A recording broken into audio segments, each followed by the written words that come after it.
10 नवंबर को दिल्ली में लाल किले के पास कार में जो ब्लास्ट हुआ उसके बाद से फरीदाबाद की एक यूनिवर्सिटी केंद्र बन गई है। यहाँ पर एनआईए की टीम से लेकर जो स्थानीय पुलिस है वो भी यहाँ पर जांच कर रही है और यहाँ से आज अगले दिन यानी 11 नवंबर को यहाँ से 3 डॉक्टर्स को हिरासत में लिया गया। हालांकि इस बात की पुष्टि आधिकारिक तौर पर नहीं हुई है, वो डॉक्टर्स हैं, स्टूडेंट्स हैं या लैब टेक्नीशियन हैं।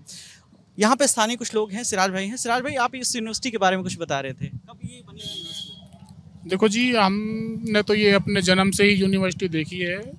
ये तो बहुत पुरानी यूनिवर्सिटी है, लेकिन पहले ये इंजीनियरिंग कॉलेज था।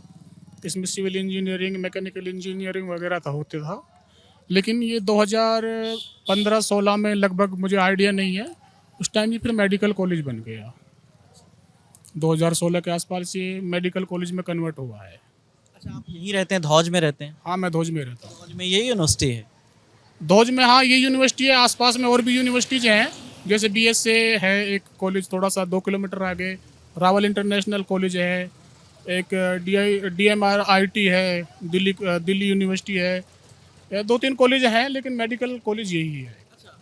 अभी इस यूनिवर्सिटी को लेकर जो खबरें चल रही हैं, आप लोगों को जो यहाँ पे धौज के रहने वाले हैं उनको क्या पता चल रहा है, क्या मामला है, आप लोगों को क्या पता देखो जी, जो भी कुछ हमें पता चला है वो मीडिया से ही चला है ज़्यादातर। तो मीडिया में देखो, आजकल सब हर आदमी सोशल मीडिया पे एक्टिव है।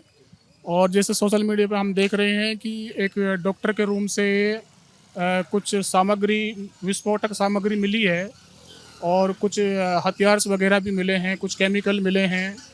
वो हम मीडिया से ही देख रहे हैं, मीडिया में ही देख रहे हैं। एक डॉक्टर मुजम्मिल है जो यहाँ पे इमरजेंसी में रहता था। अल-फलाह यूनिवर्सिटी की जो हॉस्पिटल है उसमें इमरजेंसी में उसकी ड्यूटी थी, और अक्सर रात में उसकी ड्यूटी होती थी। है? आपका कभी वास्ता हुआ?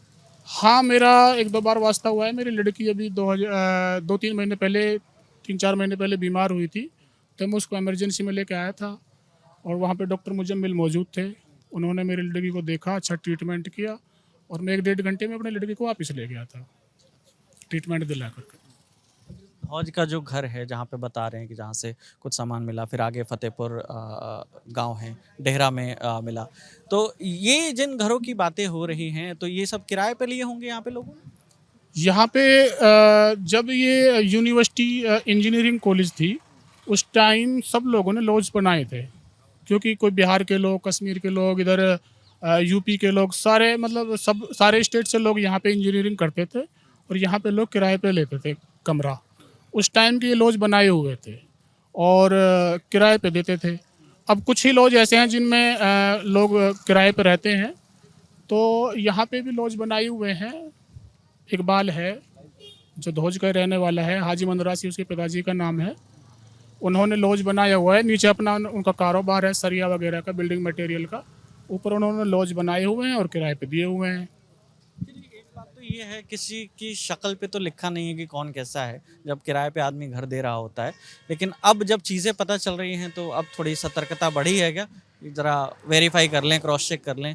क्योंकि बड़े शहरों में तो चलो, ये यहाँ से अगर 50 किलोमीटर आगे चले जाएं, दिल्ली नोएडा में, वहाँ तो सब पूरा उसका वेरिफिकेशन से लेकर हर चीज़ होती है, यहाँ उस लेवल पे? देखिए, दरअसल पहली बात तो, जैसे कि डॉक्टर मुजम्मिल थे, डॉक्टर को हम सभी, चाहे वो हिंदू हो, मुस्लिम हो, किसी भी जाति से बिलोंग करता हो, डॉक्टर को हम सभी प्योरिटी देते हैं। डॉक्टर को हम प्योरिटी देते हैं। उसकी अगर कोई रेंट वाला अगर आईडी भी चेक करेगा तो डॉक्टर की आईडी दिखा देगा। डॉक्टर मुजम्मिल है तो डॉक्टर अपनी आईडी दिखा देगा। उसमें हम क्या ही रेंट वाले क्या ही वेरीफाई कर सकते हैं। लेकिन हाँ, अब जैसे ये मामला हुआ है, हमारे गांव के लिए बड़ी ये शर्मिंदगी की बात है कि हमारा गांव बदनाम हो रहा है इसमें। हमारा गांव बदनाम हो रहा है। तो आगे से मैं तो कहूँगा कि सभी को ध्यान से और पुलिस वेरिफिकेशन करके रेंट पे, किराए पे अपना जो है कमरा वगैरह घर देना चाहिए। अच्छा, ये तो एक दिन पहले 10 तारीख की सुबह ये सारी चीज़ें, फिर शाम को ब्लास्ट की खबरें आई, उसके बारे में आपको पता चला? मीडिया के जरिए से ही पता चला। जैसे कि यहाँ पे सामग्री मिली थी, सोशल मीडिया पे एक्टिव हो गई, तो सभी न्यूज़ देखते रहे।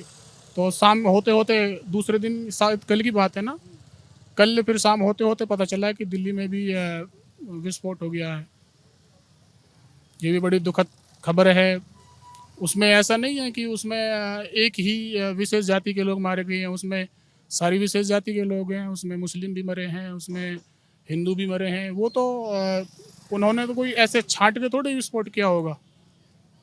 उन्होंने किसी के एक समुदाय के ऊपर छांट के विस्फोट नहीं किया। वहाँ तो जितने भी लोग थे उन्होंने तो बस कर दिया। अब जैसे जो बात हो रही थी मुजम्मिल शकील की, डॉक्टर मुजम्मिल शकील ही नाम है ना?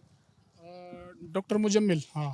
तो यहाँ पे आगे जिस गांव में बता रहे हैं जहाँ वो जाते थे नमाज के लिए हर शुक्रवार को, वहाँ जमाती भी आते हैं क्या इस गांव में? जमात से जुड़े लोग भी आते हैं? जमात से जुड़े हुए लोग गांव में आते हैं, लेकिन जो ये जिस मस्जिद में ये नमाज पढ़ता था, जो इमाम नमाज पढ़ाता था, वहाँ पे जमातें नहीं आती, क्योंकि वो यूनिवर्सिटी के अंदर मस्जिद बनी हुई है। कैंपस में ही है वो यूनिवर्सिटी? कैंपस में ही वो मस्जिद बनी हुई है और अल फलाह यूनिवर्सिटी की ही मस्जिद है। और जो उसमें इमामत करता है लड़का, वो मेवात सिंगार का रहने वाला था और यहाँ पे लगभग 15-20 साल से रह रहा था। रह क्या रहा था कि अल फलाह ने उन्हें ड्यूटी दे रखी थी इमामत की। वो सैलरी, अल फलाह यूनिवर्सिटी सैलरी देती है उसको। तो जो घर हमें मिला आगे, वो भी तो मेवात के ही किसी व्यक्ति इमाम का घर है क्या? उनके इमाम साहब रहते यहाँ मस्जिद में हैं, अल फलाह यूनिवर्सिटी में। अल फलाह ने उनको एक कमरा भी दिया हुआ है, उसी में अपने बच्चों को रखते हैं। लेकिन उन्होंने जैसे कुछ सैलरी से पैसे जोड़कर एक प्लॉट लिया हुआ था फतेहपुर गांव में, फतेहपुर तगा गांव में। वहाँ पे एक मकान उन्होंने बनाकर रेंट पे दिया हुआ था। अच्छा, उसी मकान की जो बात हो रही है जहाँ से कुछ मात्रा में विस्फोटक 2000 किलो से ऊपर विस्फोटक हुए। हाँ, वही उसी मकान की बात हो रही है। वो इमाम साहब का ही मकान था, लेकिन इमाम साहब वहाँ रहते नहीं है। जैसे जैसे इससे पहले कभी भी इस गांव में इस तरीके की कोई खबर तो आई नहीं होगी कि कोई आतंकी गतिविधियों में लिप्त पाया गया हो, चाहे बाहर का चाहे स्थानीय व्यक्ति।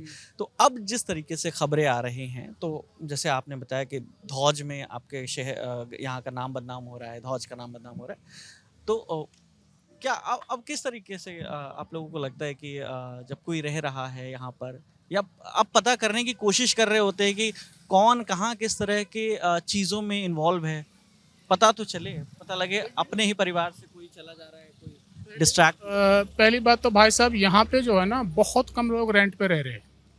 बहुत कम लोग, मुश्किल से 10-20 लोग ऐसे रह रहे होंगे जो रेंट पे रह रहे हैं। पहले रहते थे 2016 से पहले, जब इंजीनियरिंग कॉलेज था तो लोग बहुत रेंट पे रहते थे। उसके बाद अब सारे लॉज खाली हैं। 10-20 लोग ही ऐसे हैं जो रेंट पे रहते हैं। तो जिनके मकानों में रह रहे हैं उनको अपने किराएदारों की जांच करनी चाहिए, उनसे पूछताछ करनी चाहिए कि भाई आप किस नेचर से हैं। चलिए सिराज भाई, धन्यवाद।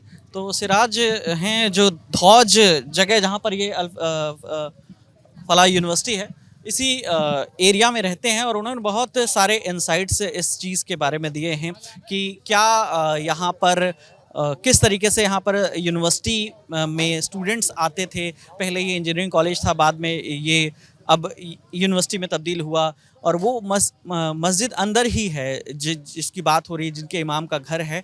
उसी मस्जिद में मुजम्मिल नमाज पढ़ते थे, और उस इमाम के घर पर वही घर किराए पर लिया था जहां से पुलिस को विस्फोटक बरामद हुआ है। ललन टॉप की टीम ग्राउंड जीरो से लगातार आप तक खबरें पहुंचा रही है। मामले में जुड़ी जो भी ताज़ा अपडेट हैं वो हम आप तक यूँ ही पहुंचाते रहेंगे। कैमरे के पीछे मेरे साथी योगेश हैं, मेरा नाम विकास वर्मा है। देखते रहिए दी ललन टॉप। शुक्रिया।